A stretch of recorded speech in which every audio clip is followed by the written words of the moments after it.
Hello, and welcome back to another episode of the Mum and Son Run podcast. In this episode, we're talking about the final push towards training for a marathon, the tapering phase. Now, the tapering phase can be a bit of an emotional roller coaster, so in this episode, we give you some tips and tricks for how to calm your nerves and get yourself to the start line feeling as fresh and as fit as possible. We talk about carb loading, and we also talk about the importance of having a coach in your corner during this really important part of your marathon prep.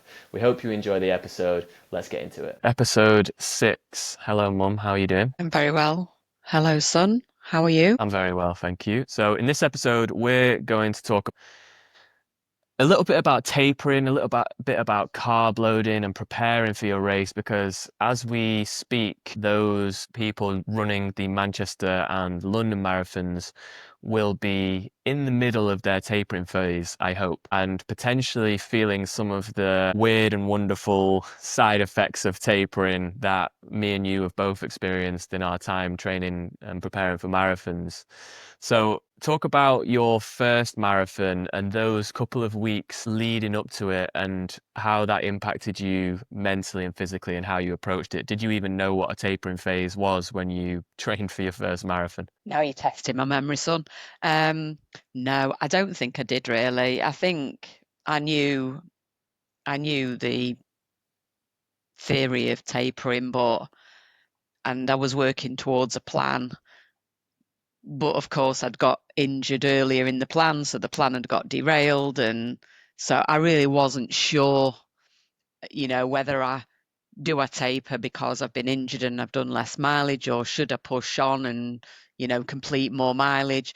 I don't really think I executed a good tapering plan at all, is my memory of it. Yeah, well, that would be the case for most people training for their first marathon, me included, is knowing very little about why you're doing what you're doing, feeling like it's almost counterproductive to taper. So I guess it's important to touch a little bit on those things. So a tapering phase is basically pulling back your volume to prepare you to be at your best on race day. For a marathon, this usually lasts around 3 weeks. For some people, maybe 2 weeks. It depends on age and your ability to recover. Maybe for some people, it's 4 weeks. But the aim of a taper is to have you feeling as fresh as you can for race day, but with as much fitness as possible. So the thought is that if you taper for too long, your fitness levels will decrease, and we don't want that. And if you don't taper enough, you're going to carry the fatigue of your marathon prep into your race day and not be able to perform at your best on the day. So different coaches have different methods. I personally think that this is maybe the most important time for somebody to have a coach. I know that a lot of people now, the majority of people are using maybe the Runner app or just getting generic plans online. But ultimately, we all recover and feel differently during tapering. There's mental aspects, and some people have extreme Maranoia, which is the technical term for kind of shit in the bed mentally when you're pulling back your volume. So, have you ever experienced this mythical Maranoia, Mum, and how has that impacted you kind of leading up to the race day? Elements of paranoia, definitely. Yeah. Has it ever overwhelmed me so much that, it's derailed my common sense? No. But as you're getting close to marathon day and questioning your life choices and ever signing up and questioning everything, really, everything from, the training that you've done to your nutrition to your tapering to, your prep for race day, and then niggles can suddenly be amplified, and every sneeze you think is going to turn into some kind of rare flu that you'll never recover from. So definitely elements of it, but I always pull myself back from the brink thinking, there's plenty of kind of documented evidence around kind of paranoia being a real thing, and how to deal with it. So It's an interesting one how we choose to do the marathon and then start to dissolve into a heap on the floor at, certain elements of kind of the race that you're really worried about. But I suppose it's good to question kind of where you're at and how you're feeling coming up to race day, as long as you don't let it derail the good work that you've done. Yeah, exactly. I think that's where most people struggle, is the feeling of doing less. So then they start to panic and think, have I done enough? Or what if I lose all my fitness in the next 3 weeks? And that causes them to question whether they've got enough in the tank to actually finish a marathon. Then there's the phantom injuries and feeling like, did I just feel a little tweak in my hip flexor, or those types of things. Then there's the actual illnesses. So there is actually some truth to it, that when you're doing lots of mileage and then you suddenly pull it back, you are actually a little bit exposed to picking up an illness. So it is important during those weeks to really rest and recover, to eat properly, to make sure you've got enough calories and nutrients, and you're eating a balanced diet, so that your body is in the best position possible to stay fit and healthy. But we know from the science that it takes a lot longer than 2 or 3 weeks to lose substantial amounts of fitness, and that's with doing no running. So in your tapering phase, you're still going to be running. And in fact, the key to a really solid taper is to decrease your volume, so your overall mileage, but to keep some intensity in your tapering phase. So you don't just go out and run really slow for the final 3 weeks. You'll have some blocks at marathon pace. You'll have some fast intervals, so that you're in tune with your marathon pace, so you know exactly how it's going to feel on the day, and B, to build your confidence. So if you're still running fast in the build up to your marathon, you're going to have confidence that you're still fast, that you still, you're keeping your fitness and you're ready to go. So it's definitely a good idea to keep some intensity in there. So just so people have a general idea of what a tapering phase might look like, after your peak week, which is going to be your biggest week of mileage, it's going to have your longest run in, it's going to be your most demanding run of your marathon block. After that, you go into your first week of tapering, and it might be only a subtle decrease. So you might take 25% of the volume away from your peak week. So you'll still be doing plenty of miles, you're just pulling it back slightly. In your second week, you're going to take around 45% off of your peak week. And then in your final week, you're going to take about 60% off. So you're going to be running much less mileage, but still running frequently and still little bits of intensity in there. But you're going to be off your feet a lot more. So you're going to need some things to distract you, to keep you going. You're going to need to lean into the nutrition side of things and the recovery side of things. And I don't mean overdo it and, try and stretch so much more than you usually would, because that might end up being counterproductive. If you're overdoing it on another side, maybe because you're tapering and doing less running miles, you're thinking, oh, this is a good opportunity for me to get in the gym and do some solid work there, when in actual fact you should taper down your gym work alongside your running. So it's not a good opportunity to go in and hit your squat PB, and smash yourself in the gym, because then you're just going to carry that fatigue into race day. So what tips have you got for race week for somebody who's counting down the days and starting to feel a little bit nervous and anxious about the day getting closer and closer? How do you manage that final week of training and being off your feet and keeping yourself distracted? I think by thinking about race day and being as prepared as you possibly can be, I think nerves, and feeling a little bit anxious are completely normal. We've touched on it before. Running a marathon, it's a long way. It's a long way, but just look back over your training records. I've kind of reviewed my Garmin stats or my Strava stats, and just reminding myself of just how hard I've worked to get where I am. I've chosen to do this. Nobody's got an arm up my back making me do it. I've chosen to do it. And that not to start to kind of pull apart things that haven't gone well. Look at what has gone well over the training block. There'll always be things in any marathon training block that don't go to plan. I think that when you start out marathon training, you should have that mindset that here's the training plan. It will need adapting along the way. My mindset will need adapting along the way, and particularly if it's your first marathon. And so just, yeah, remind yourself of the hard work you've done, pat yourself on the back, make sure that see rest and recovery as every bit as part of your training as your runs are, because they are, and keep yourself as fit and well as you possibly can.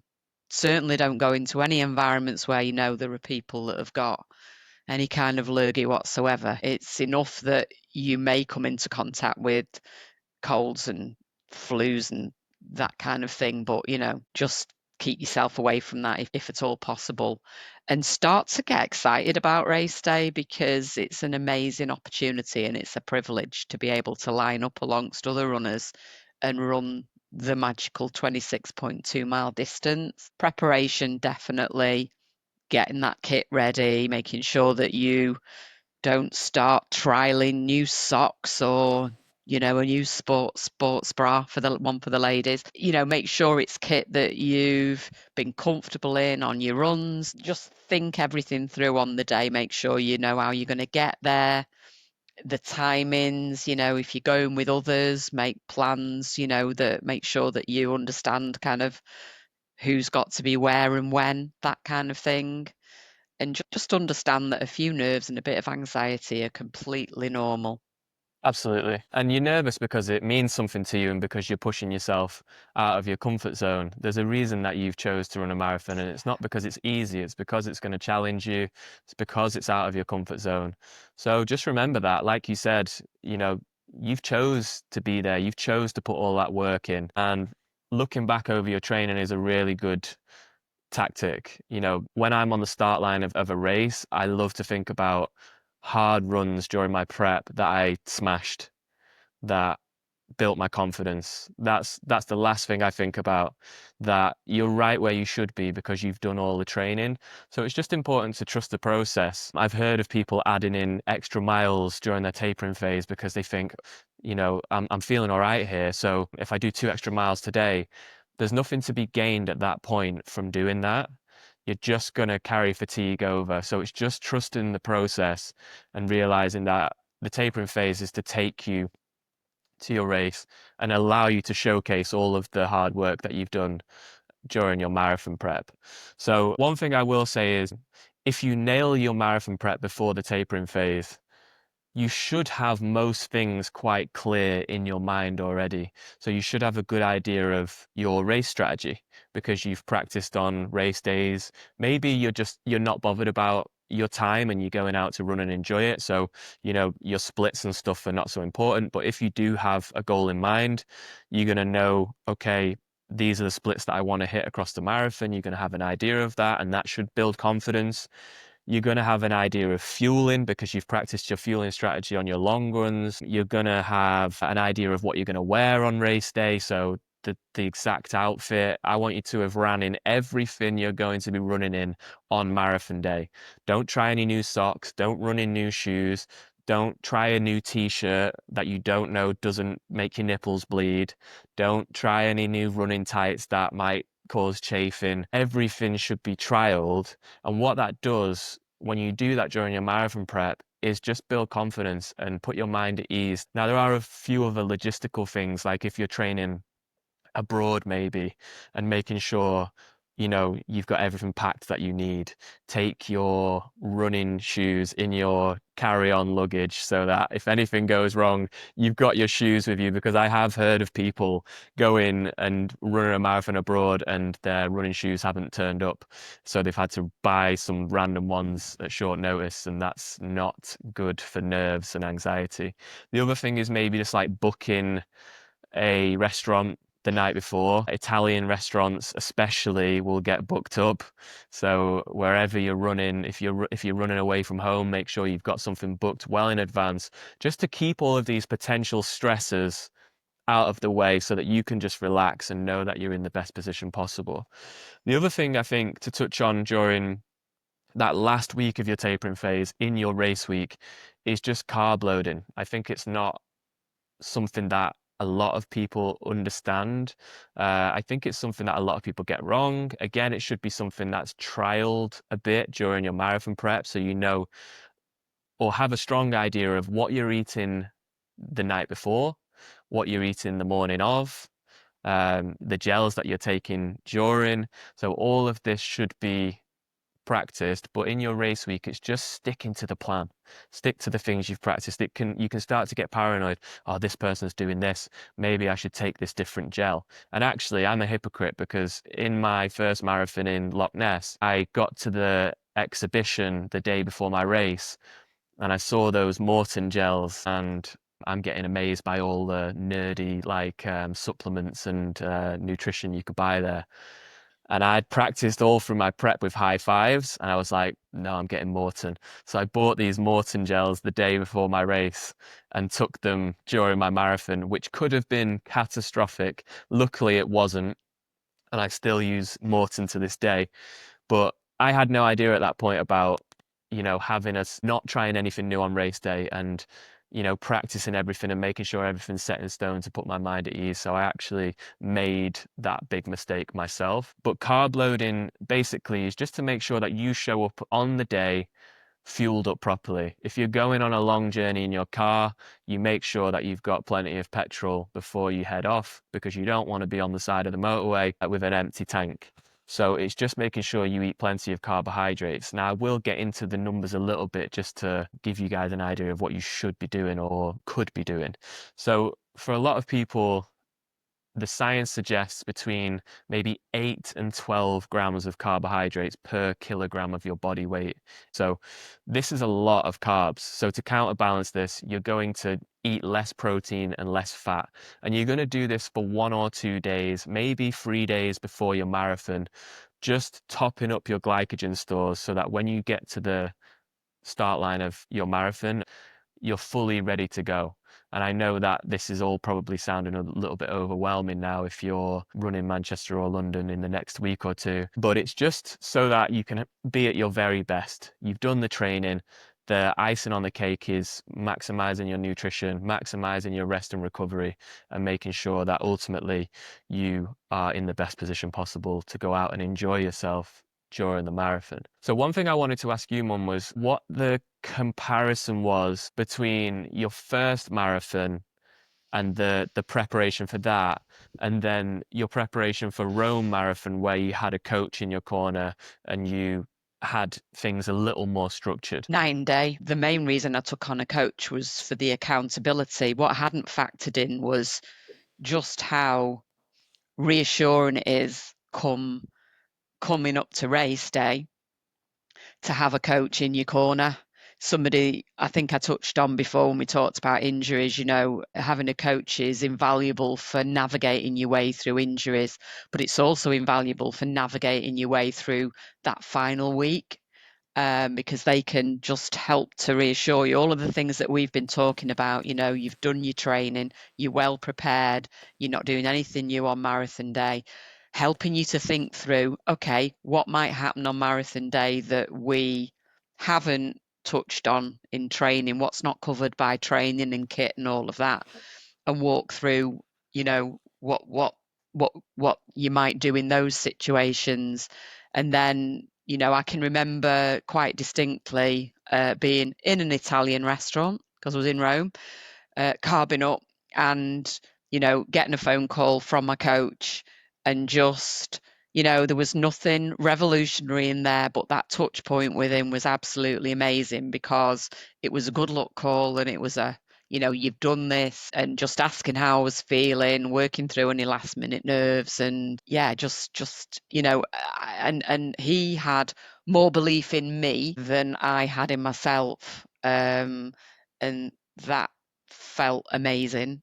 That he'd worked with me for the whole of the marathon training block and pushed and pulled me along, and was now believing that I could go out there and I could smash a new PB. So it was night and day, and I can't recommend having a coach highly enough to people that even if you are not somebody that wants to go out and smash a certain time, if you want to go out, and who doesn't want to go and enjoy the race on the day, because that's what it's all about, a coach can just help you, somebody that knows what. For me, it wasn't my first marathon, but it was my first marathon where I knew I wanted to go and run a certain time, and he knew how to get me there and navigate my way through it, and I can't recommend it highly enough.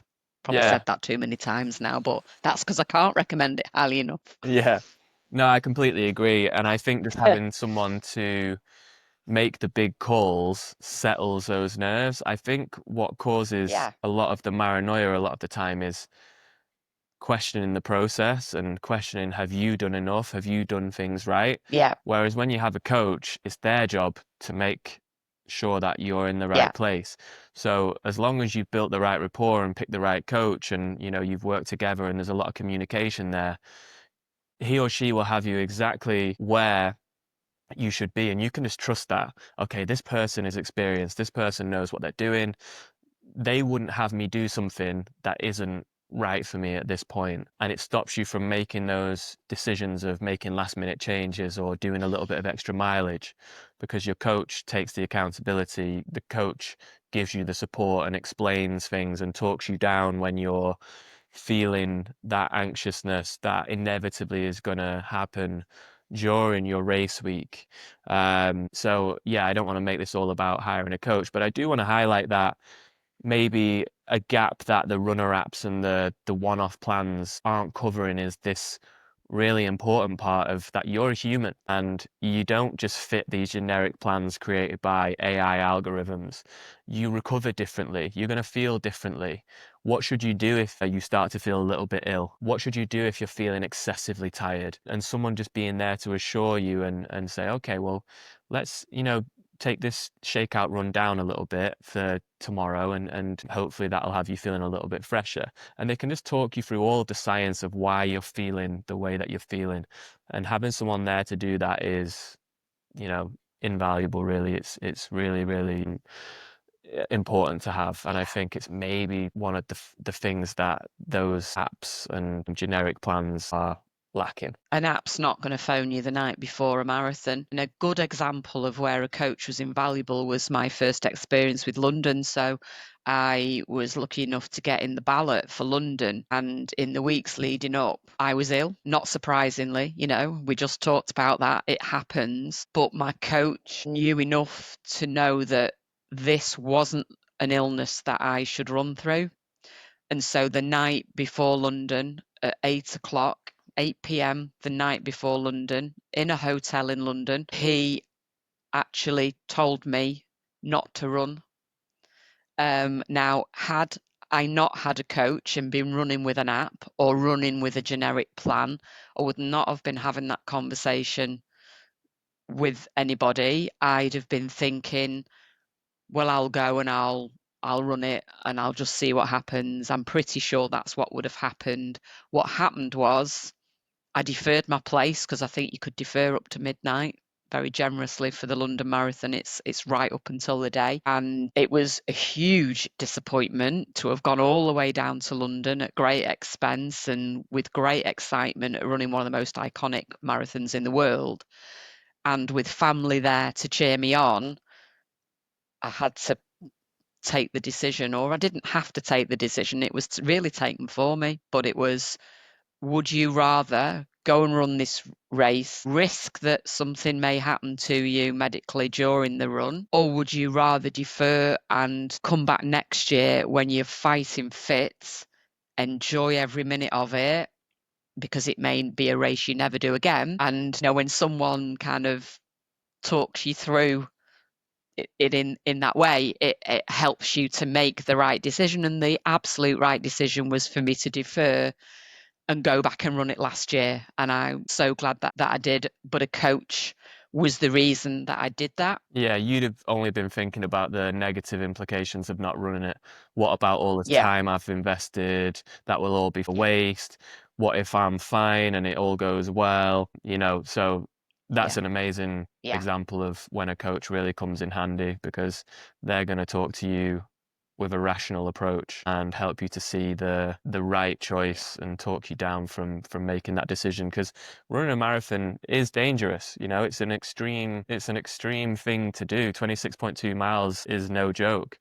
So, you know, safety is first and foremost the priority when you're coaching. But I think that ties this episode up nicely, because next week's episode is going to be all about your experience running the London Marathon, which you ran last year, and you had a great experience, and we thought it was worth its own episode. So we're going to be talking about the lead up to that, and how you got on in London. So I think that caps it off nicely. I think it does. And massive good luck to anybody entering the tapering phase for London, Manchester, and any other marathons that are coming up. Enjoy every minute, because this is what you've worked towards. 100%. Trust the process, trust that you've done the work, and now just put yourself in the best position to go out and enjoy it. You're just going to showcase all of the work you've done. So massive good luck to you, and enjoy your marathon. Bye, Mom. Goodbye, son.